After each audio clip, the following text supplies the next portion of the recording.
Today's Wednesday, August 22nd, 2018, and welcome to the Music Business Blitz.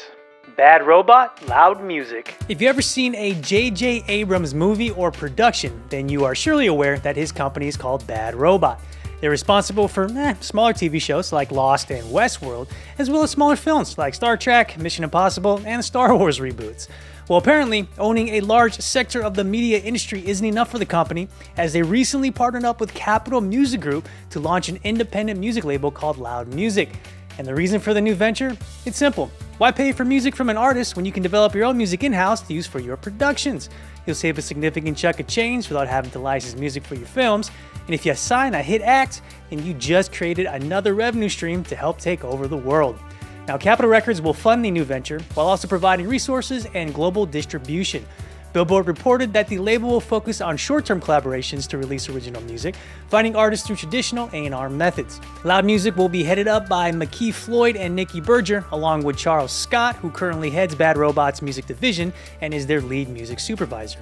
Now, McKee Floyd came over from Glassnote Records, where she was head of marketing and actually won an award for marketing Childish Gambino's 2014 album Because the Internet.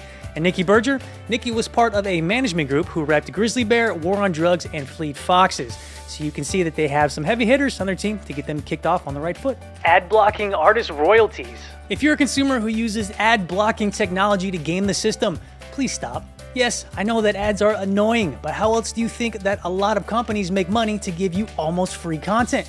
They make this money through selling ads. So when you block these ads, especially on Spotify and other DSPs who offer a free subscription to their service if you're willing to hear an ad after every few songs, no one makes money. And eventually, that trickles down to the artist who does not see their fair share of revenue.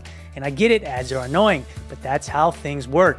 And if my short plea right there won't get you to stop, then maybe disabling your account will. Apparently, Spotify is actively working to curb this behavior of ad blocking by first warning an ad blocking user, and if that doesn't work, they'll most likely fully disable your account. In a recent statement, the company indicated that they have deployed a number of detection measures to cue them in when suspicious activity is noticed, which they then use to further investigate this suspicious activity. And in addition to these detection measures, Spotify is also taking another approach that is on the complete end of the spectrum. If you recall, last week, we talked about the Green Giant implementing an ad skipping feature, which is currently available in the Australian market. Now, this new feature, it will allow users of the ad-supported free tier to endlessly skip ads with the intention of eventually customizing their user ad experience. Now, which method is going to work better? I'm going to lead towards disabling accounts, but hey, you never know. I mean, if the industry got on board with Napster in the early days, probably wouldn't be hurting as much right now. The Eagles get a thrill. Welcome to Hotel California. Man, I love that song, and just find me one person who doesn't love that song. It is such a classic. And the band that wrote that song, the legendary Eagles, just hit the pinnacle of milestones in the recording industry. So their album, titled The Greatest Hits 1971 through